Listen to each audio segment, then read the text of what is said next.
حضرت اویس کرنی رضی اللہ تعالیٰ عنہ مسلمان ہوئے، بڑا دل چاہتا تھا حضور سے ملنے کو، آئے بھی 2 دفعہ، آپ نے باتیں سنی ہوئی۔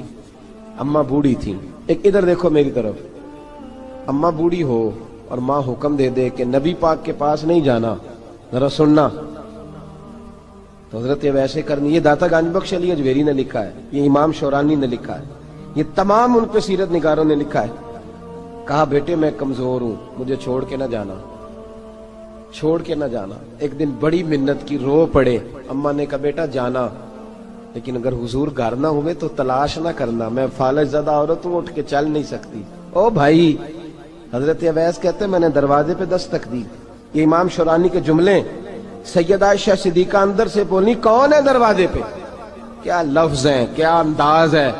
آج تو مرید بھی ٹیلی فون کرتا ہے، کہتا ہے پیر صاحب تیار ہو جائے، میں پہنچ رہا ہوں، قریب آ گیا ہوں، ذرا ریڈی ہو جائیں۔ حضرت اویس کرنی دروازے پہ کھڑے، کون ہے؟ بڑی عاجزی، بڑی درویشی، کہنے لگے اماں جی ایک فقیر ہوں، یمن کا رہنے والا ہوں، ایک فقیر ہوں، ایک درویش ہوں، یمن سے آیا ہوں، محبوب سے ملنا ہے۔ کہا وہ تو گھر میں حجرے میں تشریف فرما نہیں ہے، باہر دیکھ لو، مسجد میں یا کسی جگہ تلاش کر لو۔ حضرت اویس کرنی کی آنکھوں میں آنسو آئے، کہنے لگے وہ آئے تو بتا دینا کہ ایک قرن سے فقیر آیا تھا۔ یہ امام شورانی کے جملے ہیں۔ حضرت عائشہ کہتی ہے مجھے بتانا نہیں پڑا، محبوب گھر آئے تو آتے ہی پوچھنے لگے عائشہ کوئی آیا تھا؟ علم غیب رسول کے منکر اس حقیقت کو بھول جاتے ہیں، غیب مانا کہ راز ہے، لیکن راز اپنوں سے کب چھپاتے ہیں۔ نبی کریم صلی اللہ علیہ وسلم کوئی آیا تھا؟ حضرت عائشہ نے سوال عرض کی یا رسول اللہ آپ کو کیسے لگا؟ حضور فرمانے لگے کسی کی خوشبو آ رہی ہے، کسی کی، یہ امام شورانی کے لفظ ہے، کسی کی، اگرچہ غالب خوشبو خود محبوب کی ہے، کسی کی خوشبو آ رہی ہے۔ کہ حضور قرن کا رہنے والا کو فقیر آیا تھا، سلام چھوڑ کے چلا گیا۔ جناب عائشہ کہتے ہیں حضور کی آنکھوں میں آنسو آئے۔ میں نے کہا حضور وہ گیا کیوں؟ تو محبوب نے فرمایا اس کی ماں بوڑھی ہے، اس کی ماں۔ محبوب اگر اماں کے لیے کہتے ہیں چل دیکھیں نا تابی بنے، وہ صحابی نہیں بن سکے، تابی، تو تبلیغ کرنے کیسے چلا جاتا ہے بیمار ماں کو چھوڑ کے؟ تو پیر صاحب کے ڈیرے پہ کیسے پہنچ گیا اماں کو چھوڑ؟ تجھے کس نے اجازت دی کہ ماں باپ بوڑھے تھے اور تو کہے جی میں وہاں جا رہا ہوں، میں نے چلے کرنے ہیں، وظیفے پڑھنے؟ بھئی جب حضرت اویس کرنی اعلیٰ حضرت امام اہل سنت رحمت اللہ علیہ، آپ نے لکھا ہے کہ وہ جو محبوب کا فرمان ہے نا بخاری مسلم میں، رضا اللہ فی رضا الوالد، فرمایا جس کی والد راضی اس کا اللہ راضی، اور جس کا باپ ناراض اس کا، اعلیٰ حضرت فرماتے ہیں 100 ولی، ایک جگہ پہ فرماتے ہیں 1000 ولی ایک طرف بیٹھ کے کہہ دینا کہ یا اللہ اس بندے کو بخش دے، اور اکیلا والد کہہ دینا یا اللہ میرا نافرمان ہے، نہ معاف کرنا، تو فرمایا اللہ اس 100 ولی کی نہیں مانتا، والد کی بات مانتا، اس لیے کہ حضور کا فرمان آ گیا باپ راضی ہوگا تو اللہ۔ تو میرے بھائی شریعت ایک حقیقت ہے، اس حقیقت کو سمجھیں۔ حضرت اویس کرنی کی زندگی کا ایک پہلو یہ، دوسرا پہلو یہ جو ہے نا بڑی لمبی چوڑی داستانیں، اور بڑا ہمیں شوق ہے تصویروں کا، بڑا شوق ہے۔ آپ یقین کریں میری طرح کے بہت سارے لوگوں کے پوسٹر چھپتے ہیں، بڑی بڑی تصویریں لگی ہوئی ہیں چوکوں میں۔ استقبال سب سے اچھا وہ ہے جو قیامت کے دن ہوگا۔ اگر اس استقبال دیکھیں نا، یہاں ہم سے پہلے لوگوں کے بڑے استقبال ہوئے، پھر بعد میں کیا ہوا؟ چلے گئے وہ لوگ، ہم آ گئے، ہم بھی چلے جائیں گے۔ مٹی دیں تے مٹی رہنا ہی، ایویں کا دی بلے بلے، اج مٹی دے اتے بندیا تے کل مٹی دے تھلے۔ حضرت اویس کرنی خیر التابعین ہے، تابعین میں سب سے پہلا نمبر ہے۔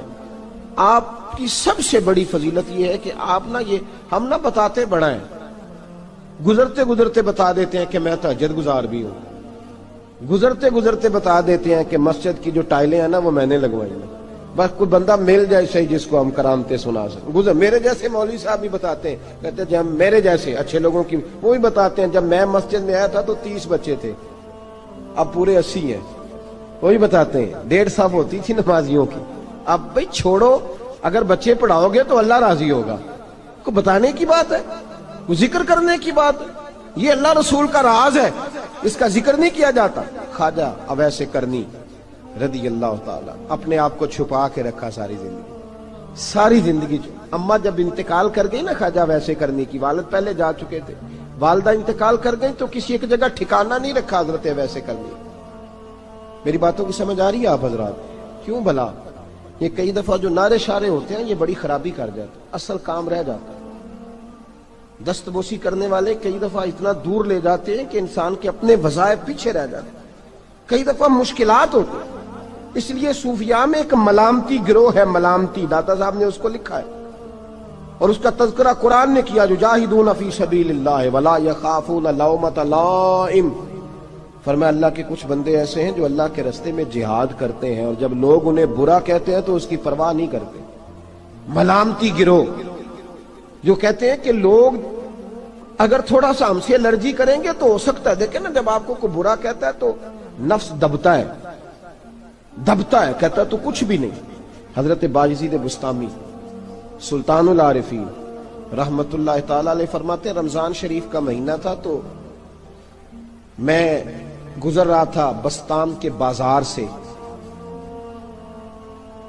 لوگ دکانوں سے اٹھ اٹھ کے مجھے ملنے آنے لگے تو میرا نفس مجھے کہنے لگا بایزید اتنی شان تو آج بادشاہ کی بھی نہیں جتنی تیری ہے، کہ کاروبار چھوڑ کے تو نہیں آتا۔ کہتے ہیں اسی لمحے وہ جو میری روحانی ترقی تھی وہ روک گئی، میں پریشان ہو گیا کہ میں نے لوگوں کی تعریفوں کو بڑا سمجھ لیا۔ کہتے ہیں کھجوریں تھی ریڈی، پتہ رمضان میں کھجوریں بڑی بکتی ہیں، کہتے ہیں میں آگے بڑھا، لوگ سلامیں لے رہے تھے، ایک کھجور اٹھا کے نہ کھائی نہیں، اٹھا کے نہ منہ میں رکھ لی، صرف منہ میں۔ لوگ کہنے لگے دفع کرو یہ بھی کوئی بندہ ہے اس نے روزہ ہی نہیں رکھا پیر ہو کے۔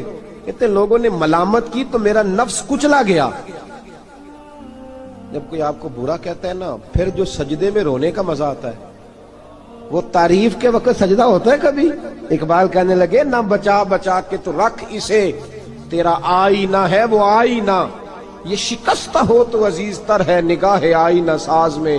فرماتے میں کھل کے رویا اللہ کی بارگاہ میں، بندے سارے۔ بابا بلے شاہ صاحب فرماتے ہیں ایک دن میرا بھی دل کیا تھا کہ میں اعتکاف کروں پر قصور سے نکل جاؤں، کچھ پیر کہہ کے ہاتھ چومتے ہیں، کچھ سید کہہ کے۔ فرمانے لگے اٹھ بلیا چل اوتھے وسیے، اور جتھے وس دینی سارے ہی انے، نہ کوئی ساڈی ذات پچھانے تے نہ کوئی سانو منے، چلو چلے وہاں جا کے بیٹھتے۔ حضرت اویسے کرنی کا یہ کمال رہا، جس طرح حضرت بایزید نے کھجور رکھ لی، لوگ برا کہنے لگے، چھوڑ کے چلے گئے۔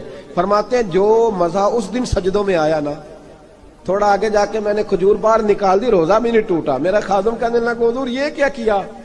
فرمانے لگے رب کے قریب ہونے کا ایک طریقہ اختیار کیا ہے، یہ بھی ایک طریقہ ہے اس کے قریب ہونے کا۔ صاحبو حضرت بایزید چھپے رہے۔ داتا صاحب نے لکھا ہے ایک اور تابعی تھے حضرت حرم بن حیان ان کا نام، وہ کہتے ہیں میرے دل میں تڑپ لگ گئی کہ حضرت اویس کرنی سے ملوں۔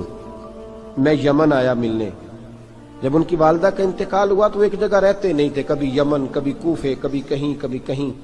حضرت حرم بن حیان کہتے ہیں میں حضرت اویس کرنی کو ڈھونڈتے، توجہ ہے میری بات پر، میری طرف دیکھیں، کہتے ہیں میں نے مہینوں کا سفر کیا، آپ نے بھی کبھی کیا مرشد ڈھونڈنے کے لیے؟ گھر بہ کے آکھی ہوں نے کوئی کامل نہیں رہا، ساریاں دکانداریاں، بھئی تو گیا کہاں ہے؟ تو کہاں گیا ہے؟ گھر بیٹھے ہی فیصلہ کر لیا تو نے، تو کہاں نکلا ہے؟ جو نکلتے ہیں نا انہیں تو رب کریم کا قرب بھی نصیب ہو جاتا ہے۔ تو نکلا ہی نہیں، تو نے گھر بیٹھے ہی فیصلہ کر، سارے غلط ہے، یہ ہو ہی نہیں سکتا سارے غلط ہو۔ اس لیے کہ صحیح بخاری میں محبوب کا فرمان موجود ہے، نبی کریم علیہ السلام نے فرمایا میری امت کبھی گمراہی پر جمع ہو ہی نہیں سکتی، تھوڑے لوگ برے ہوں گے، سارے برے ہو سکتے؟ یہ تو ہم نے ایک دوسرے پہ تنقید کر کے لوگوں کو برا کیا، جو اچھے تھے وہ بھی ہماری تنقید کے پیچھے چھپ گئے، ورنہ ایسی کوئی بات، بڑی بڑی خیر موجود ہے دنیا، بڑی بڑی خیر۔ حضرت حرم بن حیان کہتے ہیں میں جناب ویسے کرنی کو ڈھونڈنے نکلا، تو ان کو ڈھونڈتے میں پہلے یمن گیا، لوگوں سے میں نے کہا ویس، کہنے لگے چھوڑو وہ تو دیوانہ ہے۔ اور داتا صاحب نے یہ لفظ لکھے ہیں، لفظ دیکھنا یہ بڑا مزہ دیں گے آپ کو جملے۔ داتا صاحب کہتے ہیں جب حضرت حرم بن حیان نے پوچھا نا ویس کرنی، تو کہا وہ تو دیوانہ ہے، مجنون ہے، پاگل ہے معاذ اللہ۔ کیوں، کیا تم نے دیکھ لیا؟ کہنے لگے جب دنیا روتی ہے تو وہ ہنستا ہے، جب دنیا رو رہی ہوتی ہے تو وہ ہنستا ہے، اور جب لوگ ہنستے ہیں تو وہ روتا ہے۔ عجیب اس کا انداز ہے، وہ تو دیوانہ سا آدمی ہے اور عجیب بندہ ہے، عجیب شخص ہے وہ. روڑی سے جو لوگ چھلکے پھینک دیتے ہیں وہ کٹھے کرتا ہے روڑی سے. اٹھو بلیا چلو اتھے وسیے جتھے وس دینی سارے انے، نہ کوئی ساڈی ذات پچھانے تے نہ کوئی سانو منے. کہتے ہیں چھلکے اٹھا کے دھو کے کھا لیتا ہے. اور پھر لوگ جو کپڑا پہننے کے قابل نہیں رہتا لوگ اسے پھینک دیتے ہیں، وہ ٹاکیاں جمع کر کے ان کو سیتا رہتا ہے، ان کا لباس بناتا ہے. کوئی روٹی پکی پکائی دیتا ہے تو پسند نہیں کرتا، قبول نہیں کرتا. اس سے ملنے آئے ہو. تو حرم بن حیان کہنے لگے وہ بھی ذرا جدا سا ہے تو میری بھی تلاش ذرا جدا سی ہے، میں بھی ذرا جدا سے آدمی کو ملنے آیا ہوں. کہنے لگے اس کا گھر بھی کوئی نہیں اپنا، کبھی یہاں ہوتا ہے تو کبھی ڈھونڈ لو تم بھی. حرم بن حیان کہتے ہیں میں نے ایک شخص کی منت کی، میں نے کہا بتا دے کہیں دیکھا ہے. تو کہنے لگا وہ کرن سے کوفے چلے گئے. کہتے میں کرن سے کوفے آیا، ایک بندے سے پھر پوچھا، لوگ کہنے لگے چھوڑ وہ ٹکتا نہیں تو نے مل کے کیا کرنا ہے. کہتے میں نے پوچھا بتاؤ تو صحیح کہاں ہے. تو کہنے لگے وہ تو سنا ہے حج کرنے چلے گئے، ایام حج ہیں. کہتے ہیں میں حج پہ چلا گیا، ساری دنیا ملی پر اویس کرنی نہیں ملے. پوچھا بھئی کسی نے دیکھا ہے؟ تو ایک شخص کہنے لگا میں نے دیکھا ہے، پر جتنا میں اس کے پیچھے دوڑتا تھا وہ اتنا آگے دوڑتا تھا. کہاں گئے؟ کہ مدینہ شریف چلے گئے. کہتے میں مدینے آیا تو ملے وہاں بھی کوئی نہیں. میں نے کہا ویس اگر آپ کی بے نیازی سچی ہے، کسی سے ملنا نہیں چاہتے، تو میری بھی تڑپ بڑی سچی ہے، میں بھی مل کے چھوڑوں گا، میں بھی مل کے چھوڑوں گا. اگر آپ کی اگر یہ سچی ہے نا بے نیازی، بے نیاز تھے سانو تخت ہزارے دی لوڑ کی نال کی لگے شہر بمبول دے نال، اسی اپنی بال کے سیکنے سانو کی لگے کسی اور دے نال. اگر آپ کی بے نیازی سچی ہے تو میری تڑپ بھی بڑی سچی. کہتے ڈھونڈتے ڈھونڈتے میں پہنچ گیا پھر دوبارہ کوفے کے قریب نہر فرات جہاں امام علی مقام شہید ہوئے. کہتے ہیں جب میں پہنچ گیا تو وہ ساری علامتیں، داڑھی ان کی کہیں کہیں تھی، گھنی نہیں تھی، اور ان کے ہاتھوں پر برس کے نشان تھے، وجود پتلا سا، قد لمبا. کہتے ہیں وہ جو میں نے ساری نشانیاں سنی تھی وہ مجھے نظر آ گئی. وہ نہر فرات کے کنارے وضو کر رہے تھے. جب وہ وضو سے فارغ ہوئے تو چہرہ ابھی پانی کی طرف تھا. میں نے کہا السلام علیکم، سلام لی تو پتہ منہ نہیں میری طرف کیا، چہرہ ادھر ہی رکھا. کہنے لگے وعلیکم السلام یا حرم بن حیان. کن فیکون تے کل بھی گل لے. وعلیکم السلام یا حرم بن حیان. یار تو نے نہیں پیچھا چھوڑا، پہنچ ہی گئے ہو، آ ہی گئے ہو. کہتے ہیں میں نے کہا حضور آپ ویس آپ کون ہیں، آپ کون ہیں؟ تو کہنے لگے میں وہی ہوں جسے تو کئی مہینوں سے تلاش کر رہا ہے. تو میں نے کہا حضور آپ میرا نام کیسے جانتے ہیں؟ یہ کشف المحجوب پڑھ رہا ہوں داتا صاحب کی، میرا نام کیسے جانتے ہیں؟ تو حضرت اویس کرنی کہنے لگے عرفت روحی من روحی کا، میری روح آپ کی روح کی واقف ہے. وہ میری جو روح ہے نا، روح. امام غزالی سے کسی نے کہا تھا حضور آپ مجھ سے کتنا پیار کرتے ہیں؟ فرمانے لگے اپنے دل سے پوچھ لے تو کتنا کرتا ہے، بس برابر ہے. پوچھ لے اپنے دل سے تو مجھ سے کتنا کرتا ہے، میں بھی اتنا ہی کرتا ہوں، یہ پوچھ لے تو. بھائی حضرت اویس کرنی کی ملاقات ہوئی تو کہا حضور میں کہاں چلا اور آپ کہاں دوڑے؟ آپ فرمانے لگے یار میں چھپا ہوا ہوں تو مجھے چھپا رہنے دے، میں چھپا ہوا، میں سراپا مخزن راز تھا اور رہا تھا مدت و راز. یہ تو تیرا شوق کے دید کشاں کشاں مجھے کھینچ لایا مجاز میں. ان کی زندگی تو دیکھو، کتنا شوق ہے ہمیں آگے لگنے، کتنا شوق ہے بڑھ بڑھ کے سامنے ہونے، مجھے لوگ جانے، مجھے لوگ پہچانے، کتنا شوق. لیکن وہ دوڑتے تھے لوگ ہمارے قریب نہ آئے.